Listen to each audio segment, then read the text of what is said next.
All right, welcome, ladies and gentlemen, to another edition of the Global Reality. I'm your host, Josh Reeves. This is the Wednesday, February 20th, 2019 edition of the broadcast. I thank you very much for joining me here for another edition of the show.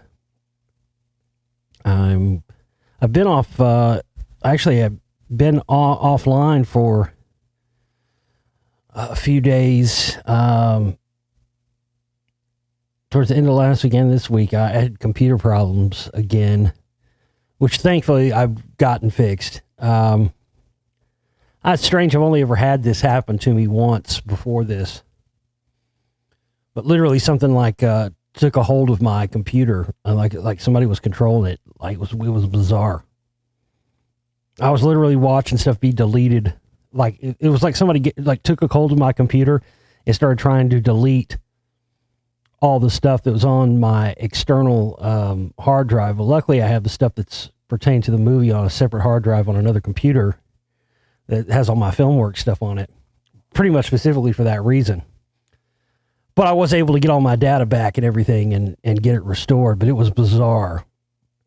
But that also showed me a whole other set of issues. Like I got to get a new iMac. I'm hoping once Spellcasters 2 and 3 comes out, I don't know, I'm hoping we'll maybe be able to sell enough so I can get a new computer. I'm running on an 8-year-old computer here, trying to do all this work on it, and I literally hit the end. I can't even upgrade this thing anymore. The good thing about Macs is you can upgrade them for a long time. But literally, when I had to do all this stuff to get the computer going back up, I had to install a new operating system, which I think was like High Sierra or something like that. I think that's as far as it'll let me go. There is an operating system now newer than that, but when I tried to upgrade to it, it says basically, this is the end of the line for you, Jack. It basically says everything except time to buy a new computer. It might as well just have a pop-up that pops up there that says that, because it's the end of the line. I can't take this thing any further. I cannot do any more upgrades to it or anything else. So, I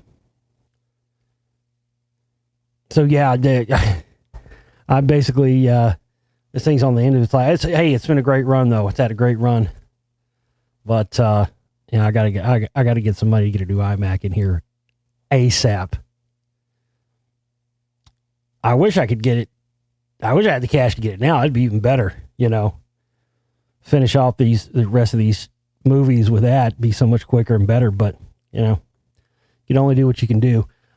As many of you may or may not know, I put out a little announcement video earlier in the day today announcing it. I have released another part in the series of Mystery Hollywood.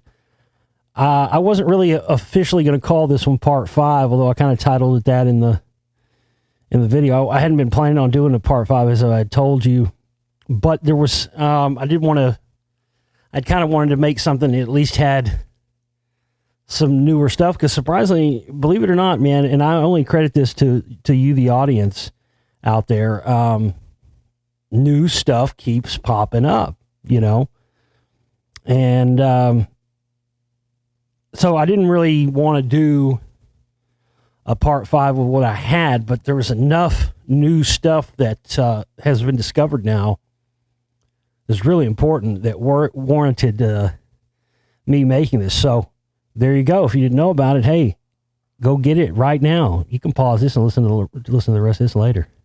You know what I'm saying? I'm giving you permission to pause the show right now and go download that and watch that. It's only like an hour and 3 minutes, but don't let the shortness of the time fool you. Because there's a ton of info jam-packed in this short thing, and a lot of the additional codes and whatnot that we've been trying to crack have been cracked.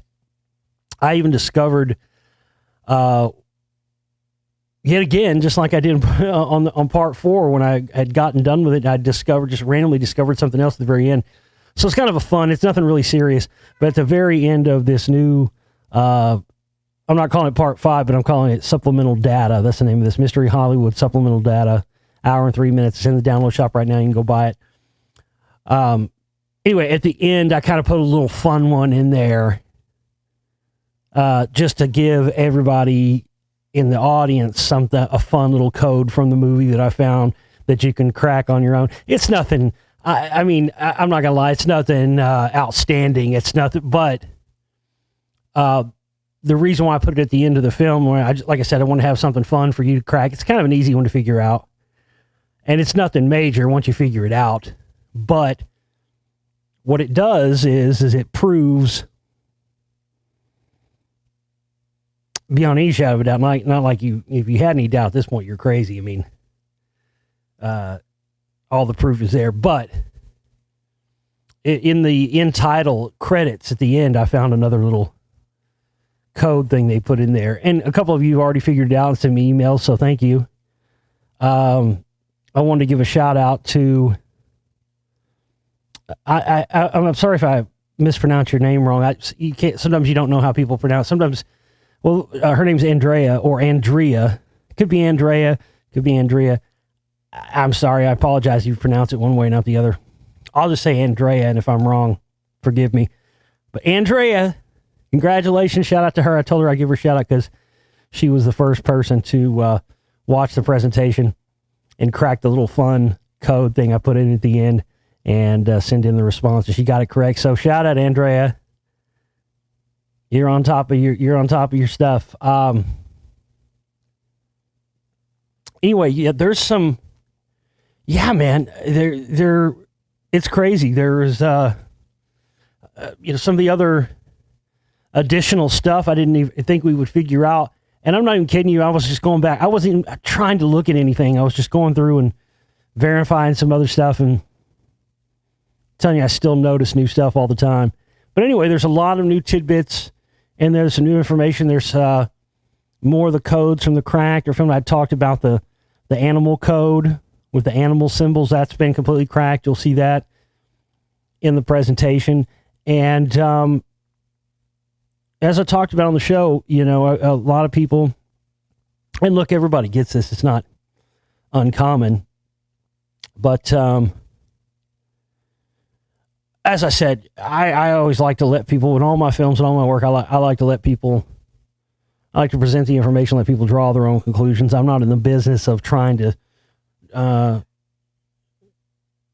draw conclusions for people. With that said, I don't have any problem giving my opinion on what I think it might be, but if you've paid attention to my work, there's a big difference in my films and whatnot between what I present as saying, look, this is what this is, no question about it, versus, I don't know what this is, maybe it's this, maybe it's that.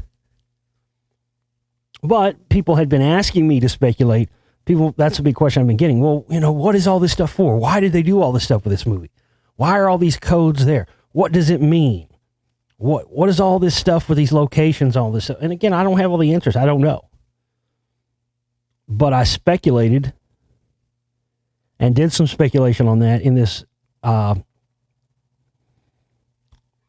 additional data film that I did, just because people asked me to do. And there's been some stuff going down. There's been some stuff happening. It's fucking crazy. And I talk about that in the presentation as well.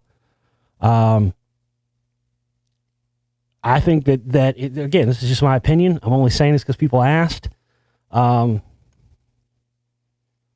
I think that this is definitely pointing to something, possibly a staged, quote unquote. I hate that term, but it's just term. You got to use terms people are familiar with.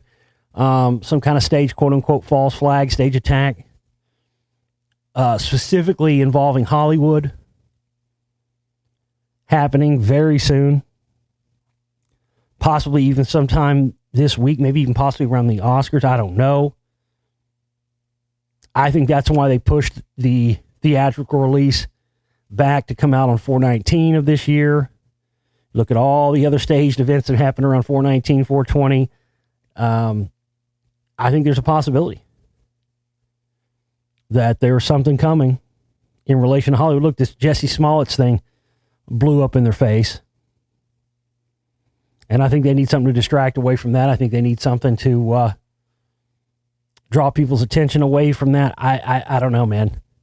I could be totally wrong. It could be totally off base. Nothing may happen, but I think we're going to see more. I think this Jesse Smollett's thing was, I mean, consider, again, if this had been just some nobody that did this and they staged his attack, okay, it wouldn't be as big a deal. But, you know, you've got a paid Hollywood actor now. And this is what I've said before, you know, you don't know. People think it's crazy and outlandish that there are CIA operators and stuff like that in Hollywood and in movies and everything else. You know, people think it's ridiculous to think that somebody like George Clooney could be a CIA asset. But I mean, when you watch that film I did the discussion on, made the video on YouTube, Confessions of a Dangerous Mind, and, you know, you look at the Gong Show guy, Chuck Barris, he would have been the last motherfucker that anybody would have suspected. And that's exactly why he made a great asset, a great assassin. So yeah, there it is. Go check it out. Go get your copy of it now. If you haven't seen the other 4 parts, oh, you're up shit creek, bud. You got 5 parts to catch up on. You better get on it. And so anyway, this part, the supplemental data part, this is really, again, I wouldn't. This is really all attributed to you, the listeners and viewers, man. It really is all you great people out there that were inspired enough by watching the presentation to dig into it yourself and take some of these things on that I didn't figure out. It's a lot of fun. It's really great. I talk about that in the presentation too, you know. It's really great to have something like that where, you know, it's a collaborative effort. I mean, there's no way I wish I could do something myself like that, you know, where we could be a collaborative effort from the audience and stuff. And that's something like that you can't even put together or plan yourself. It's just all the synchronicities and all the things that have kind of fallen in my lap, and I don't know, man. It kind of does make you feel like, you know, like it was meant to be. And my dreams, that's another thing I hadn't talked about. My dreams have gotten crazy intense since all this stuff's come out and since I've made these presentations, started talking about this info. It's really, really bizarre. Like really, not bad, not negative, but just very vivid, very realistic and long. And those kinds where, like, which I've never really had before. I know some people have had these before, but, you know, most of the time when you wake up from a dream or whatever, you know, that's it. The grid resets when you go back to sleep and you dream again. But lately, over the past month or so, I've been having these things where, like, I wake up out of a dream and I get up and go to the bathroom or something and then go back to bed. And when I go back to sleep, I'm right back in it again. That's fucking weird. That's really crazy. Like you're in the same world, in the same, like, situation or whatever you were in before you woke up. You know, I understand, like, sometimes you'll wake up and you kind of yawn, you go back to sleep, and, you know, sometimes you can continue your dreams again, but to, like, get up and go to the bathroom and then go back to bed and get situated again and then be right back. It's happened like 5 or 6 times to me over the past month. It's never happened to me my whole life. It's bizarre. Really bizarre. I don't know. It's kind of like somebody joked to me that they think maybe this movie is like one big it's like some sophisticated Mensa test or something. I thought was pretty funny. Of course, I don't think that's the case, but it's just, you know, hey, it's as good of a guess as any, isn't it? It's pretty hilarious. Like, is it like Mensa's looking for new members, so they're fucking putting out this movie or something? I'm no fucking Mensa member, that's for goddamn sure. Wouldn't want to be.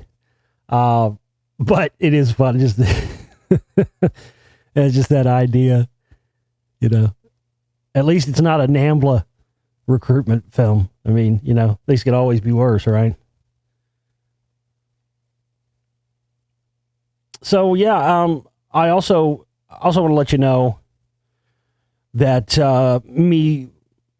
here's what happened. I was about to start putting this together. Literally, I was about to start putting. I wasn't planning on this. I was doing Spellcasters 2 work, and you motherfuckers kept sending me shit. And good on you. I'm glad you did. Thank you. I'm not saying that in a bad way at all, but you guys kept sending me shit. So I was like, you know what, man, fuck it at this point. And I just, all this stuff piled up. I was like, somebody kept saying, people kept saying, oh, you might have to make a part 5. And I was like, I don't want to make a fucking part 5. I'm done with this. I'm moving on, at least until, other stuff. But, looking at now how much of these codes and whatnot we figured out. And I would say that now with this new supplemental data part, again, not technically a part 5, but, I feel pretty, I feel pretty good about it. I feel a lot of the mysteries. One of the other mysteries I figured out, but it didn't make it into the new supplemental data thing, because I found out later. I was trying to figure out what was playing on the Muzak when Sam comes up in the underground bunker thing, and he comes up in like the cooler of like the grocery store or whatever, and he gets the milk and he drinks it. There's a Muzak playing, and I was like, that's got to be something, might be another clue. And I actually found a lot of clues by just paying close attention to the credits of the film. And turns out that the Muzak that's playing in the cooler is the Muzak version of the Jesus and the Brides of Dracula song in the movie that they play constantly, the Turning Teeth song that he gets all the codes from. That's what's playing. And I didn't figure that out on my own. I found that out just by looking in the credits. In the credits, it says that. And there's also a page in the credits. Some people have been curious about the songs that the songwriter is playing on the piano. Some of them are obvious, like the Backstreet Boys and Smells Like Teen Spirit and Crazy Train and all that. But there was one in there, because if you go into the credits of the movie, there's a whole page of credits that's just nothing but that page on the screen, songs that relate to the songwriter. And one of the ones that's on the list, but yet he doesn't play in the movie, is the song Where Is My Mind by the Pixies. And what's interesting is that you don't hear that song at any point, and you don't hear him playing that song, but there was a piece of sheet music that's in front of the songwriter on his piano, and that was the other thing I was trying to figure out, like what was that sheet music, what song is on the sheet music. So I have to assume at this point that's what it was the Where Is My Mind song. So, but I don't know. But anyway, those are about the only other two things that I was really curious about. It didn't end up making it even in this new supplemental thing, because I found it afterwards. But other than that, yeah, man, pretty much all the codes, and like I said, the T-shirt code, pretty much all this other stuff has been cracked. But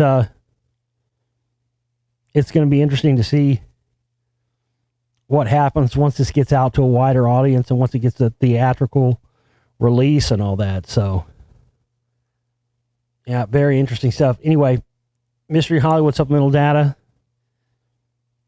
1 hour, 3 minutes. You want to get it right now? Go get yourself a copy. Put this on pause. Go watch that puppy. I'm still working to get Spellcasters 2 finished and out this month, before the end of the month. And I plan on getting part 3 finished out by the end of March. So, I'm steadfast staying on that. If I don't do as many shows, I'm going to try to do as many shows as I can this week, barring I have the info, but the rest of my time and energy is going to be devoted to getting part 2 done and out as soon as possible. And my goal is to get out before the end of the month. So I just wanted to get up here and give you some updates on that, talk about that, and let you know about the new Supplemental Data Mystery Hollywood that is out now in the download shop. Go and get that sucker and spread it around, let people know about it. And I really want this in here. I really wish we could get this thing out to more people. I just don't know. I have no... I don't know. I'd like more than 30 or 40 people to see this thing. If it's important information, I just don't know how to go about doing that and getting it out to other people and other audiences. It's just very difficult. I feel like my reach is just limited to, it's look, I got to be honest with you, man. To have been doing this as long as I have, and to put out the quality of work that I have, and to have all of my reach completely restricted, my likes restricted on Facebook. I mean, we've had the same, who in the hell has the same amount of likes on Facebook on their page? Not my personal page, but who in the hell has kept, it's been sitting at almost exactly 2,000 for like 7 or 8 years. You cannot tell me that's real. I'm not going to sit here and believe that's real. When I can sit there and go and look at how many people have liked it, but the number never goes up above a certain amount. Same thing with my YouTube channel. There are people who I almost tempted to start a completely different YouTube channel because it just there's obviously some kind of kibosh that's been put down on my channel for a long time now, and there doesn't seem to be any other way around it. So it's frustrating. Because, and I know this is exactly how they want me to feel. That this is exactly their plan. This is exactly what they want. Because you just can't tell me these are real metrics. Again, I don't really care. I've never cared about it. But you can't tell me. Like I said, I would have the same suspicions if I suddenly had 1 million likes and 1 million followers as I do with the same amount that I have now. But you cannot tell me that with the quality of work that I've done and how long I've been doing this, that my numbers have basically stayed the same with really no growth for almost the entire 12 years I've been on air. It's just not natural.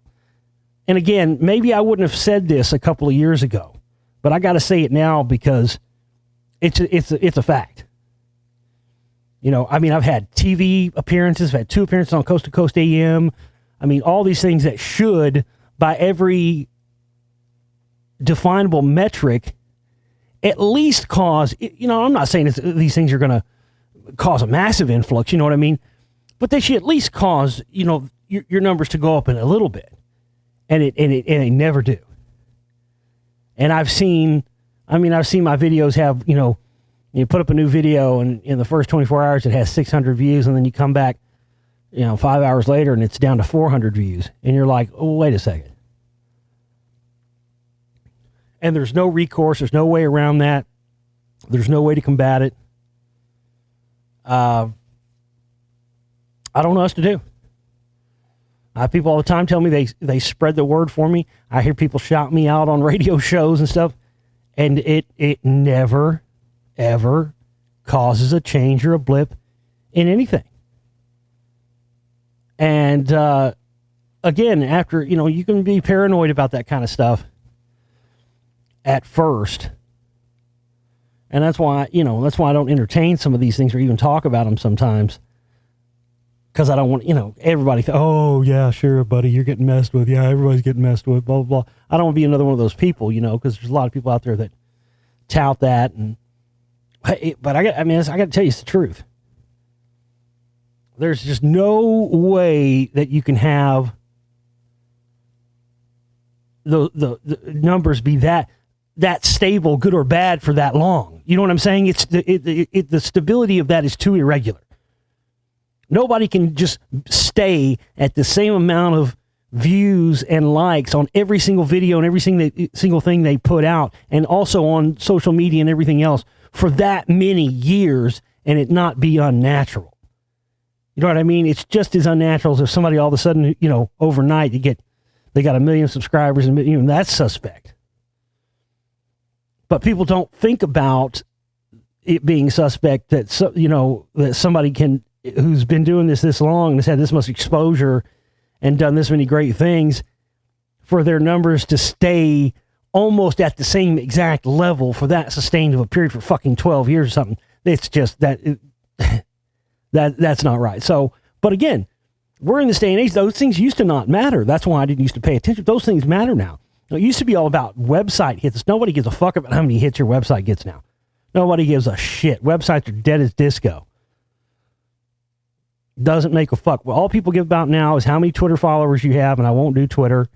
And basically your social media and your YouTube channel, how many subscribers stuff you have, that's the metric. And people base those metrics now on how people get paid. It's no kidding.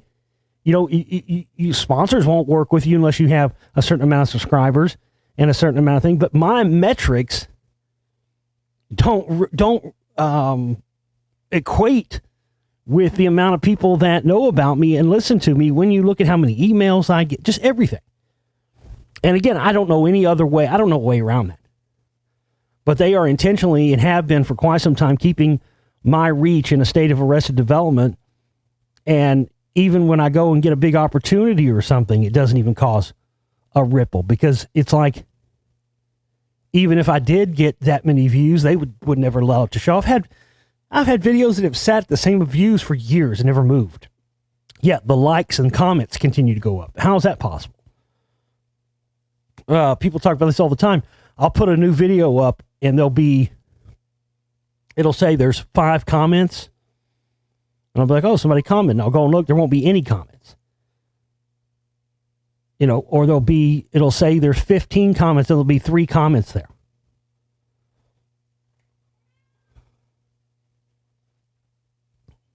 So, yeah, it's frustrating, but what are you going to do?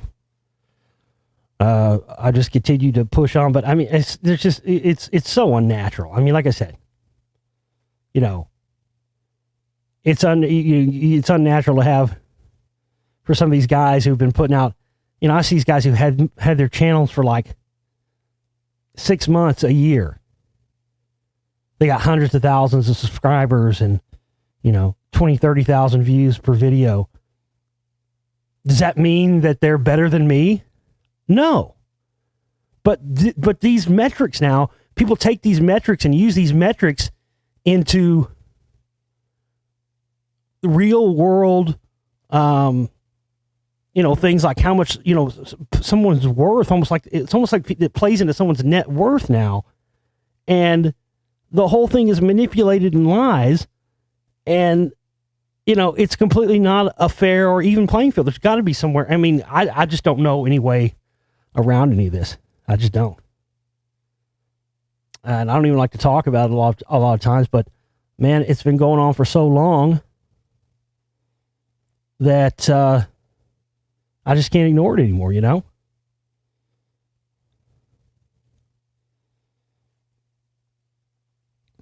Let's see here. What else did I want to talk about? Oh, of course, you guys heard the latest stuff in the Joe Rogan and Alex Jones war. It's pretty hilarious. Just as I predicted. Everything's played out just as I predicted it would.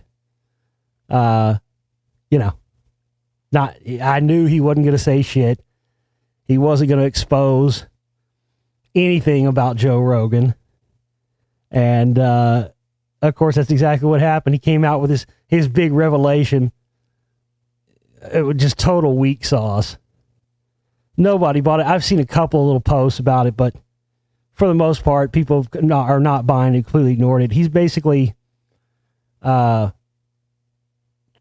put out this clip from a few years ago from Joe Rogan talking about going to the movie theater to go see Planet of the Apes with his friends, and the taxi driver or something took him to some neighborhood they didn't know, and he's like, we got in the movie theater and we were in the Planet of the Apes. We were the only white people there. The whole movie theater was. So Alex like, oh yeah, he's calling black people apes. And you know, he specifies, no, look, I don't believe Joe Rogan's a racist. I'm not saying he's a racist. I'm just trying to make him show him how it feels to have your stuff taken out of context like they do me all the time. How's it feel, Joe? And total weak sauce. And of course, you know, and he brought up, you know, Joe's adopted some black babies, folks, from his ex-wife. He's got black babies that he adopted, which is totally not true. His wife had a child from a previous marriage, which makes him a stepdad. Period. How not uncommon is that? And Jones said he adopted black babies that were his ex-wife, his wife's first marriage. No, she had a child from the first marriage, and he became the stepdad. That's it. That's as far as he goes. But it's funny that he doesn't bring up, again, same old story with Jones, no matter what the topic is. Same old shit. It's not what he says, it's what he doesn't say. And of course, he doesn't bring up anything about Jessica Rogan, Joe Rogan's wife, and her family. She is the daughter of the deceased comedian Robert Schimmel, which I had no idea. And if you look into Robert Schimmel, Robert Schimmel was born in Bronx, New York, the son of Betty and Otto Schimmel, Jewish survivors of the Holocaust. So if Joe Rogan's wife is Jewish and Joe Rogan married her, that means Joe Rogan's children are Jewish. And this is exactly why he wants to say George Soros, was killing Nazis and he defends Soros.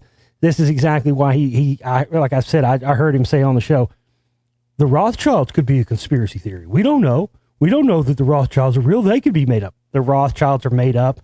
Come on, dude. We have historical documentation of these fucking people's activities going back 3 or 4 centuries. They might be now, And of course, why wouldn't Alex call that out? You'd think Alex would be all over that. Well, no, Alex don't want anybody to say anything about his half-Jew kids.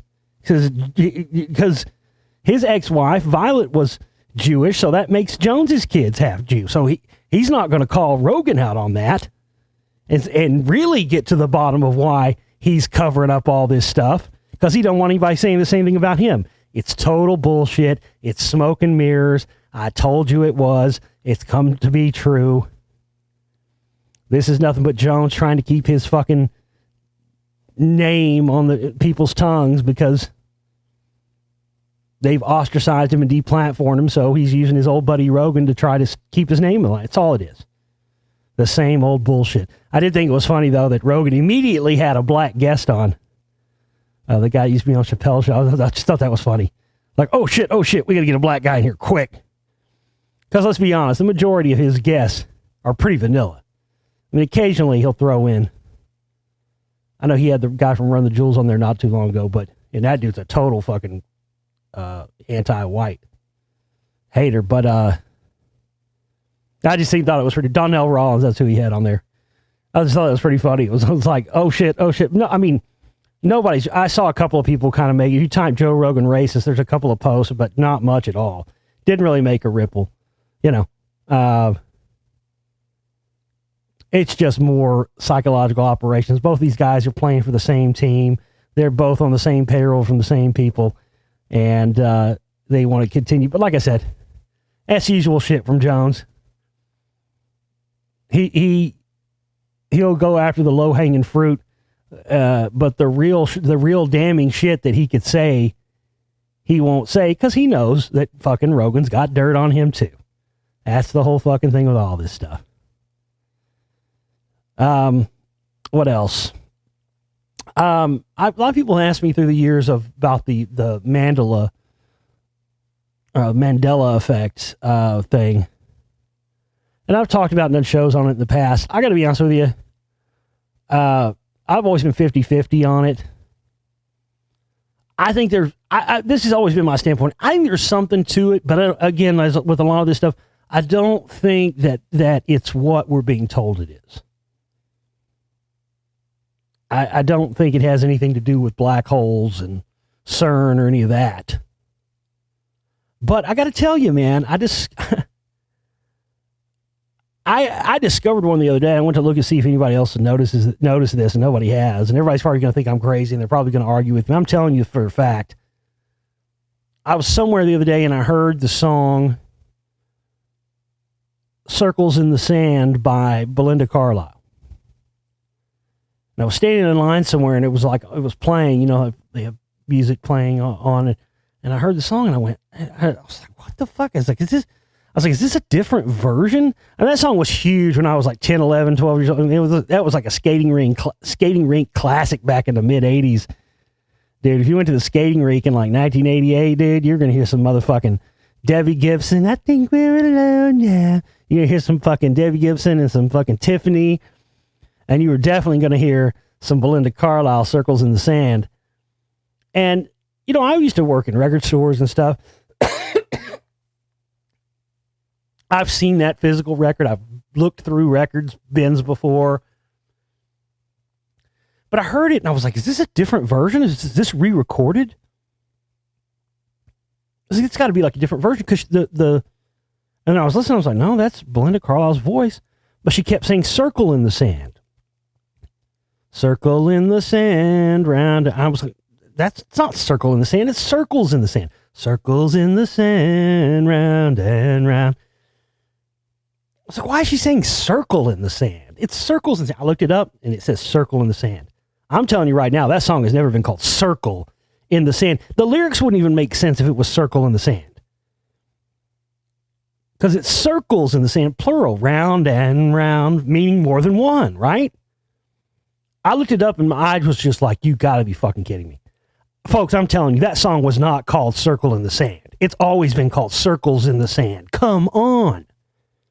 And I looked online. Nobody else has noticed that or identified that as one of these Mandela effect things. But I'm telling you right now, that song was never called "Circle in the Sand." It doesn't even fit with the lyrics. It doesn't even make sense. You wouldn't make, if you're writing a song, you wouldn't make it singular. It would always be plural.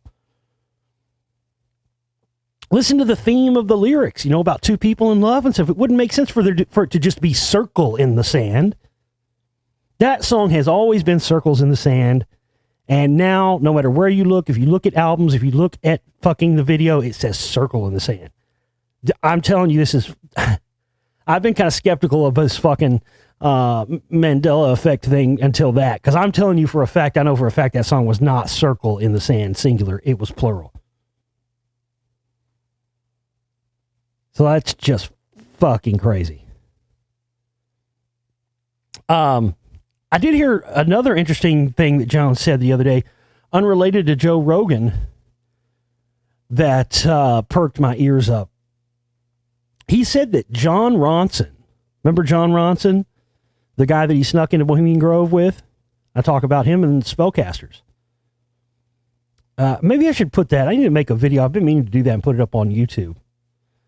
Because I didn't find this until after I discovered the stuff about the Free Zone Scientologists that I put in the Spellcasters 1.5. If you haven't seen 1.5, man, you should really see that if you've seen part 1 and you're going to see part 2 and 3, because the stuff that's in part 1.5 of the Spellcasters is not just throwaway cutting room floor stuff. There's really actually important additional info in there that ties up some of the questions that I had at the end of volume 1 of the Spellcasters. Specifically, the stuff where you see so many people that appear to be Scientologists, but you can't seem to connect them directly to the church. And that's when I found out about what they call the Free Zone. It's called the Free Zone. And they call it Free Zone Scientology. And it's basically where you can be in Scientology without being directly a member of the church.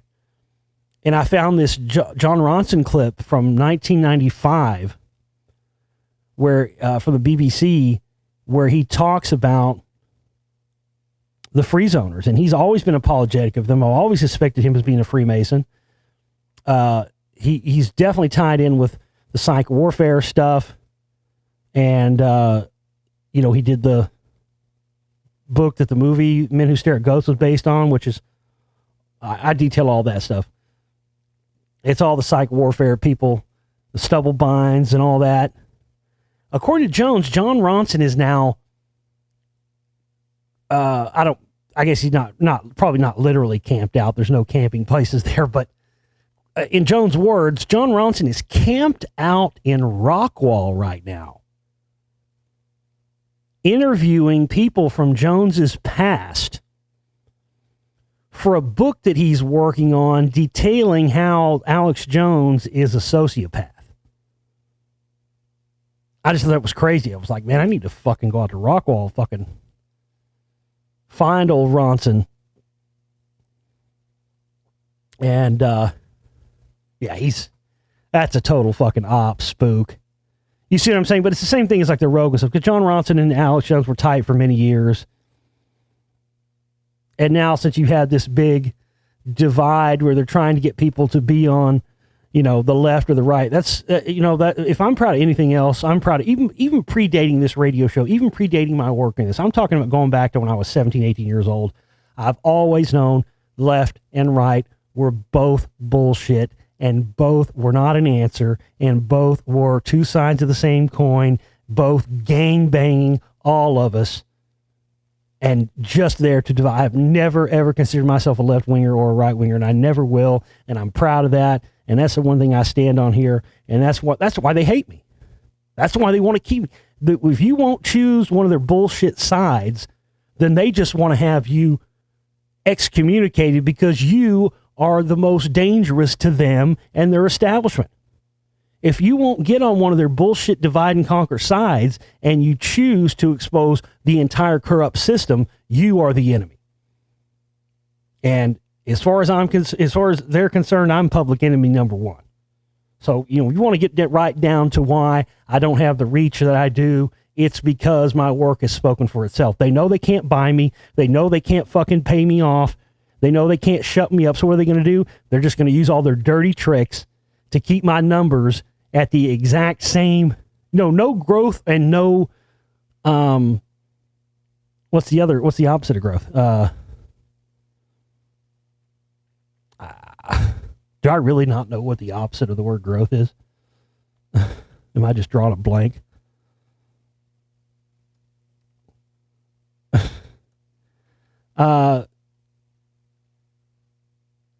So growth is going one way and ungrowth is going down the other way, right? Well, that's what I'm saying. The impossibility of my stuff just staying at the same exact level, not going down or going up over that long a period of time is just horseshit. But that, again, this is exactly why and how they've kept me neutralized. They can't get me to join one of their sides, and I'm going to expose left, right, center, all of them. Always have, always will. And people hate that because especially in this day and age right now, all the operations that have been going on for the past 4 or 5 years, even going back to when Obama was in office, has all been gauged around getting people divided and getting people into sides. And I've never done that here, and I'm proud that, you know, we have. I mean, a lot of these shows, man, especially conspiracy shows and stuff like that through the years, you got to be honest with you, pretty vanilla, pretty 100% vanilla. And life is not vanilla. You know, real life and being, you know, a human being is not vanilla, man. You're going to encounter every color and race and creed of people, whether you want to or not. And what matters is how you act as a person and how that person acts to you. That's all that matters. If somebody gets out of line one or the other, that's when you have a problem. You know, it's not this color or that color. It's just people who participate in bad behavior in general, period, end of story. So I'm really proud of the fact that I have such a diverse audience, and I always have. We got lots of women in our audience. Shout out to the women. Shout out to the ladies. I've always had a strong female following, which is fucking awesome, because that's another, I mean, let's be honest. You know, the conspiracy world, there's anything that's predominantly, you know, white male. And look, I'm not anti-white or anti any color at all. I'm proud of every single body, and I think everybody should be proud of their race and their creed and where they come from, their heritage. And I don't think anybody should be chastised for it one way or the other. You should be proud of whatever you are. Your heritage is important. Where you come, the people who came before you are the only reason you're here right now. Are the people that survived and lived for, centuries before you were sitting here right now, that enabled each and every one of us to be here right now. That should be celebrated. If it wasn't for those people, none of us would be here. So we should all be proud of our heritage. But I got to say, I like the fact that we got a big supporters, a big amount of supporters that are women. And we got people all colors too, and people who listen to all kinds of countries. I get emails from people that listen in Pakistan. We got people listening in Pakistan. We got people that listen in Russia, in China. I don't know how they get me in China. They got the Great Wall of fucking censorship over there. I must be getting me on some fucking back channels or something. I don't know how the fuck they're doing that, but I got listeners in fucking China. And, black, white, brown. Not a lot of Asians, though. You gotta be honest about that. Don't know where the Asians are at. Not big. I'm not, other than maybe 2 expats living in China. I don't know. I don't really have a big Asian, I'm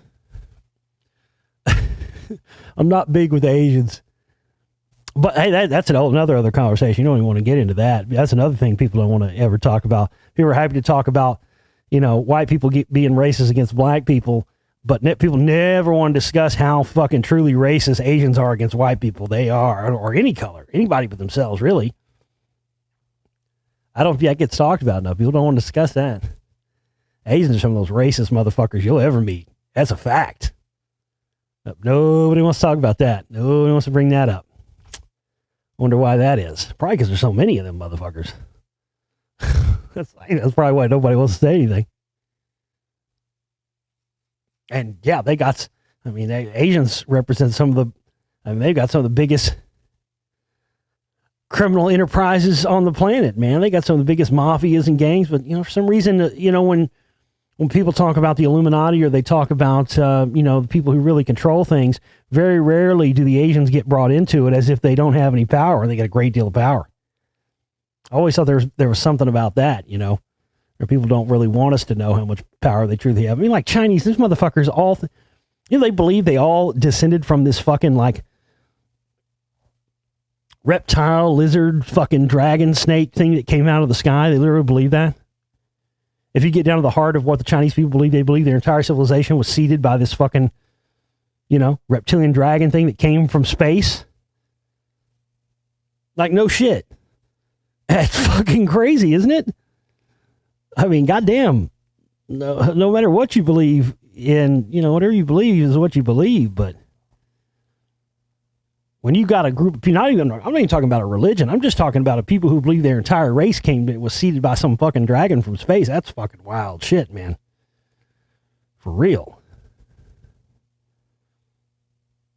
Anyway, that's it.